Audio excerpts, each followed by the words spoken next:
Like and subscribe now. Like and subscribe now. I heartily encourage you to like and subscribe. We highly recommend you to subscribe to our channel. It will benefit your life in ways you've never imagined.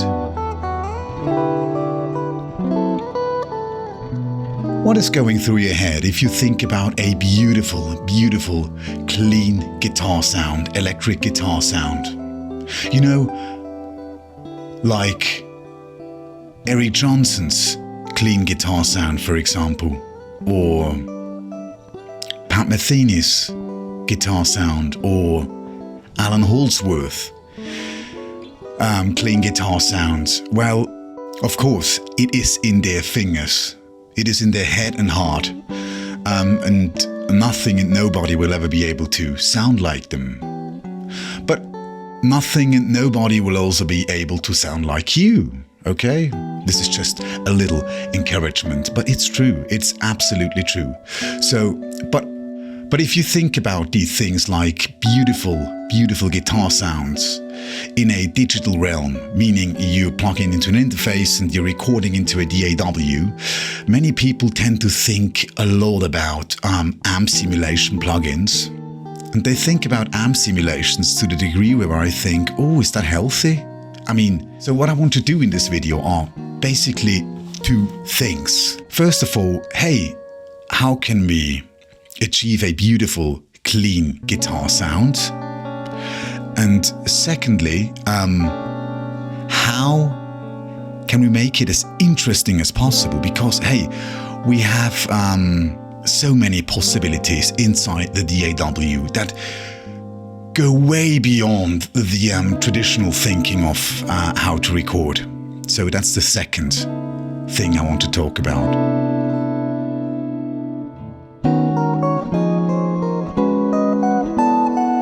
Today we will be using no amp simulation whatsoever, okay?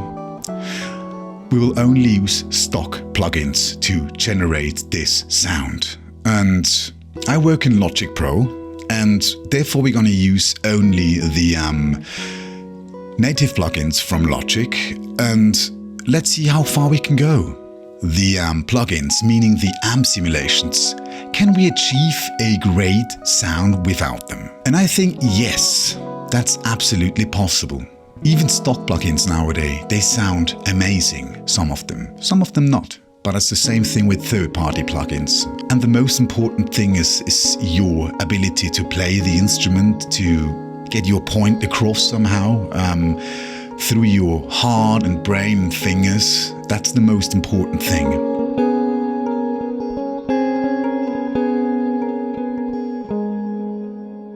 Imagine you have your guitar connected to your pedal board with your, 5-6 pedals into an amplifier, and then you mic that amplifier and record your sound, your performance.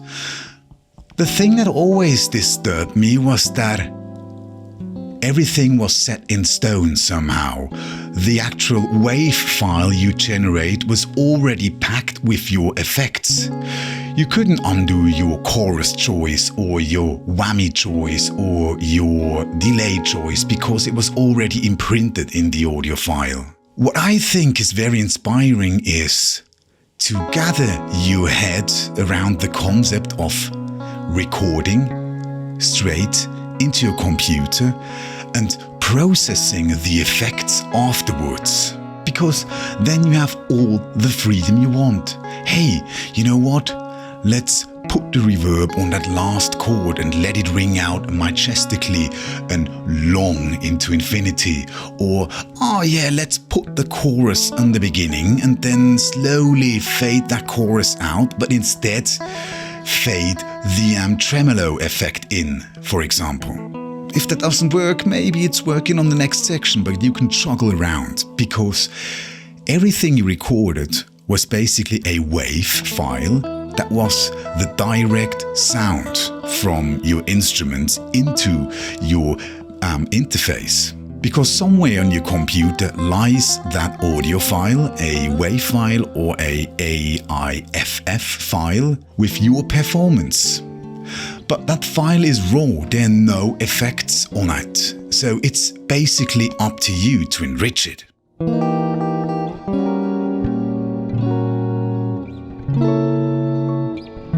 Let's listen to a guitar recording of mine in a dry state, meaning there are no effects added. And when I was recording that performance, I had some effects playing back to me, a reverb and a slight delay, just to get myself in the mood.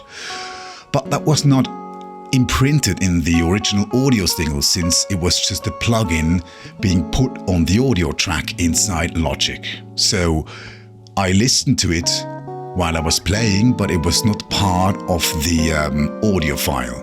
You know what I mean? Let's listen to a short example of me playing the guitar. In this case, a beautiful Fender Stratocaster made in Mexico, not the US one. And what else is there to say? Oh yeah, the strings haven't been changed for about a year now. It's no joke. I like the sound of old strings. Maybe it's also that I talk myself into liking that old stringy sound because I'm too lazy to change them. Maybe it's a combination of both. Let's listen to a dry guitar recording with nothing on it.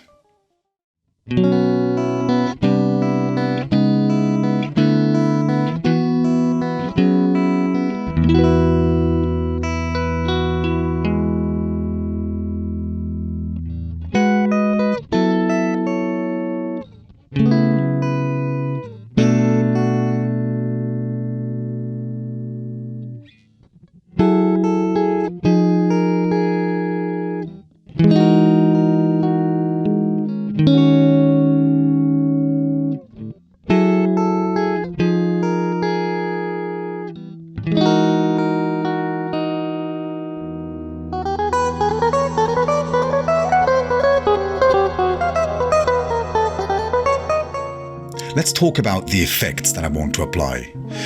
First effect is a reverb. I hope you all know how a reverb sounds or what it means or what it does. Basically, yeah, it generates reverb.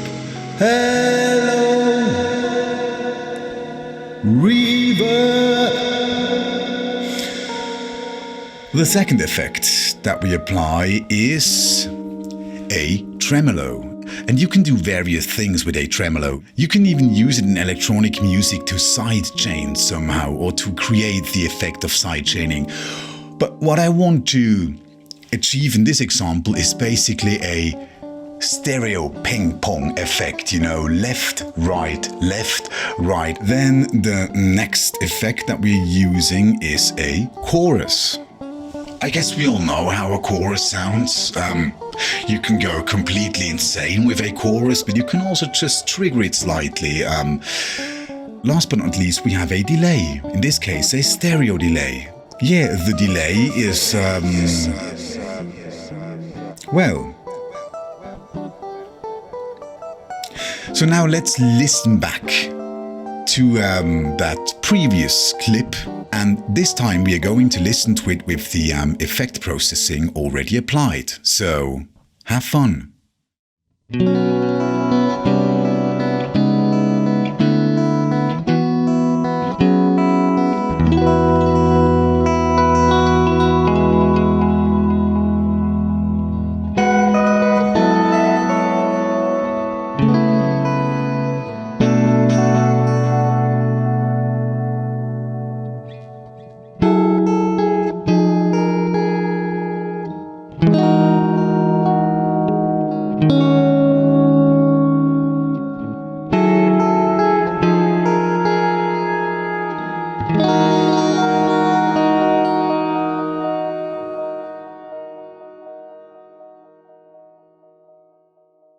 I hope you liked what you've heard and what you've seen. And maybe it made you thinking about your own approach of recording the guitar and recording music in general, because I think having a DAW at your disposal, no matter if it's Logic Pro or Pro Tools or Reaper or there are many out there, I don't know.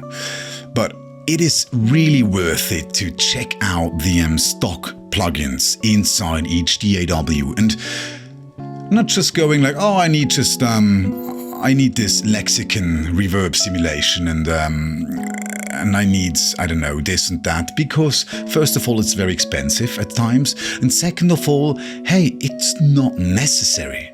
It can be necessary, I know, if you want a certain sound, if you are an absolute lexicon reverb geek and you really want that sound and there is nothing in the world that can prevent you from using the lexicon reverb, then yes, feel free.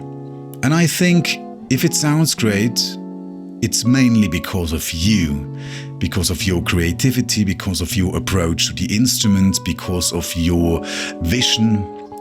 But also, of course, the equipment plays a pivotal role in the whole thing, but I feel somehow there is way too much importance given to the hardware and software kind of thing, meaning which amp you have and which plugin you have and which, you know, all that stuff. Where I think like, man, just deal with your sound. Just, learn to play properly. Take care of your instrument. Take care of your body. Hey, it was a pleasure. I hope to see you soon and all the best. Thank you so much for tuning in. Bye.